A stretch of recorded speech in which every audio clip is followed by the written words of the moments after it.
Hi, JohnX here. In this lesson, I'm going to help you learn how to read and write drum charts. Be sure to purchase my ebook to follow along with this lesson series.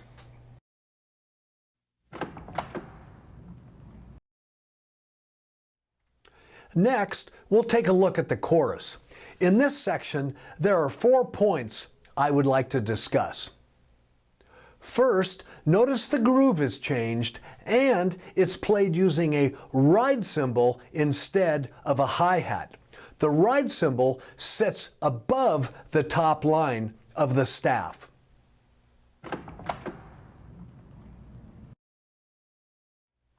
Next, we'll look at the fill in measure 4. It starts on the 3rd beat of the measure with 2 eighth notes played on the snare drum. It's then followed by 4 16th notes. The first 16th note is played on the snare, the second on the high tom, and the last 2 on the low tom.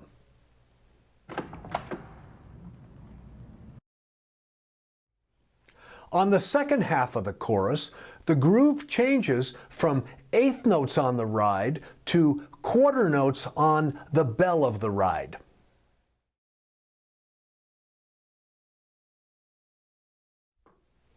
The final point to discuss is the last measure of the chorus. On the 4th beat of the measure, a flam is played. A flam is written by first writing the main note, then writing a grace note just before it. A grace note is defined as a note that's added to embellish the main note.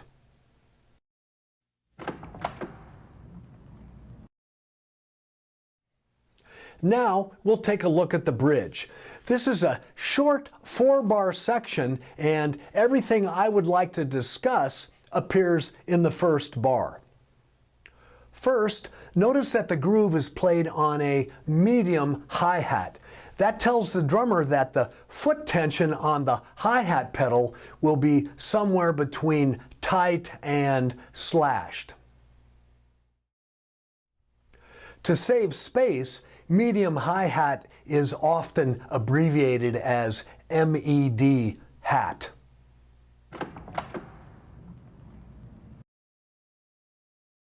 Also, notice that the snare drum is now played using a rim click. The rim click is written using an X note head with a circle around it. I've also seen it written with an X note head. However, I like to reserve X's for symbols and my last name.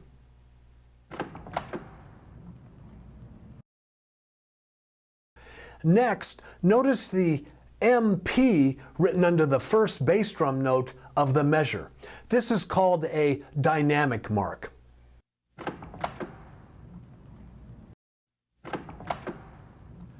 When the chart moves to the guitar solo, you'll see that there's an F written at the beginning of the first measure.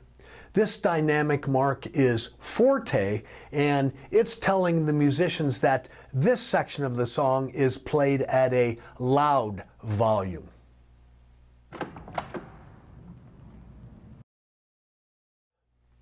Next, on the and of the 3rd beat in the measure, you'll see an O written above the hi-hat part. This tells you to open the hi-hat by releasing the tension on the foot pedal. Then, on the 4th beat of the measure, you'll see a plus sign above the hi-hat. This tells you to close the hi-hat by increasing the tension with your foot on the pedal.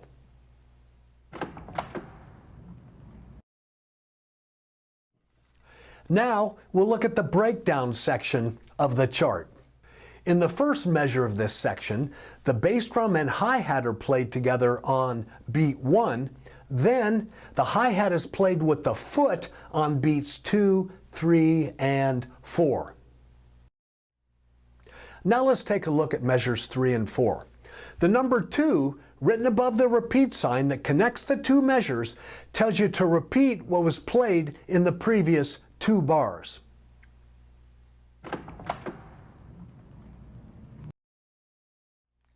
Now we'll take a look at the parts for the guitar solo.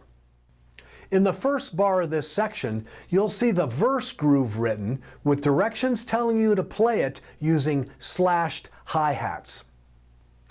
Then you'll see a long empty measure with an angled line in it and text written above it that says play 7.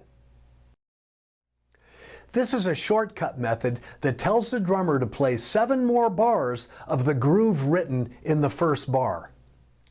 This makes the total length of the guitar solo 8 measures.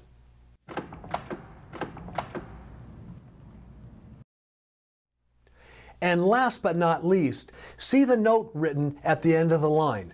This tells the drummer to play a fill and reminds him or her to go to the ride cymbal in the next section of the song.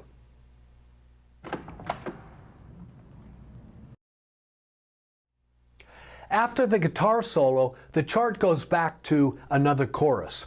This chorus is pretty much the same as the previous one, except for the last 2 measures.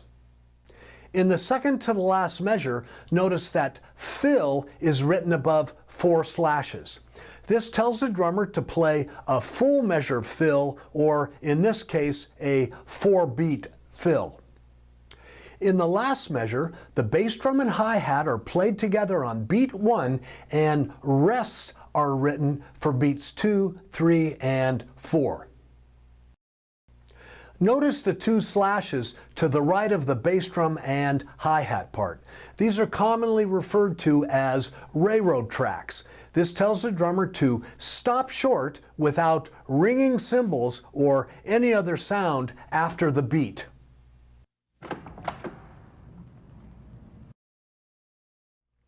Then, at the end of the last measure, you'll see an end bar line.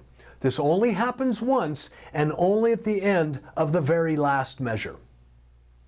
Finally, to the right of the end bar line, you'll see the word fine. This means finished or end of the song. I like to write this at the end of my charts so there's no doubt that the song is over. You now have the tools you need to read and write a drum chart. I may have missed a few things along the way, but this should give you a good start.